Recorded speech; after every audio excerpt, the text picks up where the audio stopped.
अस्सलाम वालेकुम students. Sir Akeel education channel की जानिब से I am your teacher Akeel Ahmed. आज मैं पढ़ा रहा हूँ कॉस्ट अकाउंटिंग का मैं प्रॉब्लम पेटी वाला की बुक का प्रॉब्लम 2.1 हल कराऊँगा। क्वेश्चन आपके सामने मैंने हैंड राइटिंग में लिख लिया है बुक से। और पढ़ते हैं। Calculate prime cost from the following. Prime cost मालूम करने का कहा है दर्ज झेल डेटा से, जो नीचे दिया डेटा जा रहा है इससे आप प्राइम कॉस्ट मालूम करके बताएं।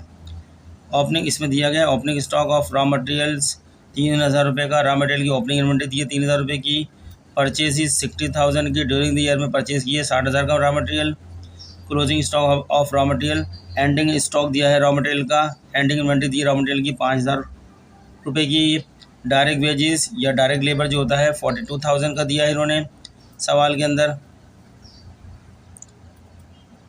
कैरेज इनवर्ड यानी ट्रांसपोर्टेशन जिसको बोलते हैं वो 6,000 का। रॉ मटेरियल लाने का जो किराया 6,000 का दिया है।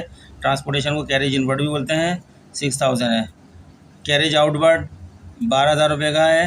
आउटवर्ड सेल से ताल्लुक़ रखता है। जब सेल हम करते हैं माल उस पर जो हम ट्रांसपोर्टेशन लगाते हैं वो आउटवर्ड होता है, लेकिन जब परचेज़ करते हैं कोई चीज़ तो उस पर जो ट्रांसपोर्टेशन लगता है उसको इनवर्ड बोलते हैं। ये परचेज़ के साथ ऐड होता है, ये सेल के साथ होता है 12,000 रुपये का। डायरेक्ट एक्सपेंसेस या 4,000 के डायरेक्ट एक्सपेंसेस दिए गए हैं। इनडायरेक्ट एक्सपेंसेस 6,000 के दिए हैं। सैलरीज 12,000 के दिए हैं।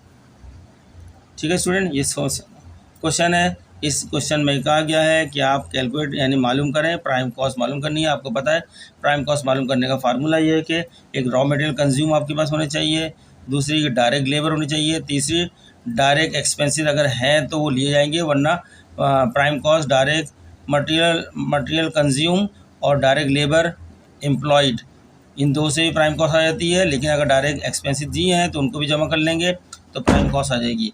तो ये छोटा सा क्वेश्चन है, मैंने इसको सॉल्व करा है ताकि कम से कम वक्त में आपके सामने बताऊँ। देखें इसके अंदर, इस सवाल के अंदर आपको रॉ मटेरियल कंज्यूम नहीं दिया है, लेकिन रॉ मटेरियल कंज्यूम निकालने के आइटम दिए हैं। जब भी हम रॉ मटेरियल कंज्यूम मालूम करेंगे, अगर नहीं दिया है तो हमें मालूम करना पड़ेगा। तो हम सवाल में सबसे पहले चेक करेंगे ओपनिंग स्टॉक दिया है रॉ मटेरियल का, यानी ओपनिंग इन्वेंट्री दी है रॉ मटेरियल की, तो वो ले लेंगे। ये दो कॉलम बना लेंगे।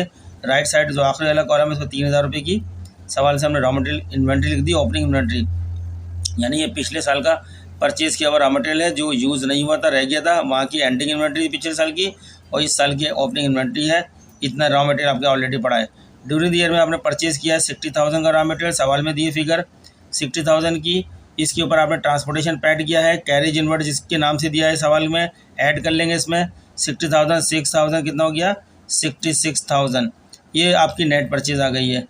3,000 रुपये का माल पहले से पड़ा है, स्टॉक में पड़ा हुआ है, ओपनिंग स्टॉक पड़ा हुआ है, और ये नई नेट परचेज़ आई है। टोटल जमा करा तो हमारे पास स्टोर में कितना सामान आ गया 69,000 का टोटल आ गया रॉ मटेरियल का। Raw material available for consume, खर्च करने के लिए, प्रोडक्शन प्रोसेस में खर्च करने के लिए 69,000 का रॉ मटेरियल आपके पास इस वक्त अवेलेबल है। अब सवाल में बताया है, सवाल के अंदर दिया है closing stock of raw material यानी एंडिंग इन्वेंट्री दी है रॉ मटेरियल की सवाल के अंदर 5,000 रुपये की।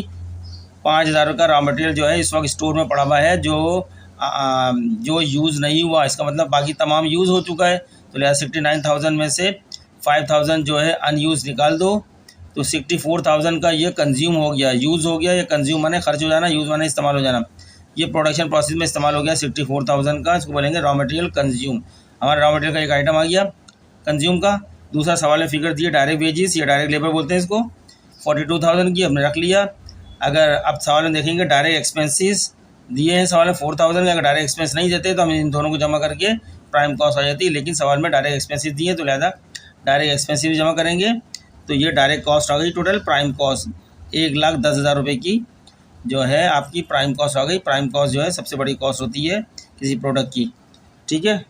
और ये डायरेक्ट कॉस्ट होती है, वेरिएबल होती है, वेरिएबल कॉस्ट होती है। चलें स्टूडेंट्स, आज का हमारा लेक्चर ये हमने क्वेश्चन हल कर दिया। दूसरा क्वेश्चन हल करते हैं। इससे जाने से पहले आपसे रिक्वेस्ट करते हैं कि हमारे सर अकील एजुकेशन जो कॉमर्स का चैनल है ये पढ़ाने का, इसको आप सब्सक्राइब करें, लाइक करें और दूसरे लोगों को भी शेयर करें, हमें कमेंट्स भी करें। तो हम इस तरह आपके लिए मेहनत करते रहेंगे। शुक्रिया, मिलते हैं नेक्स्ट प्रॉब्लम के अंदर।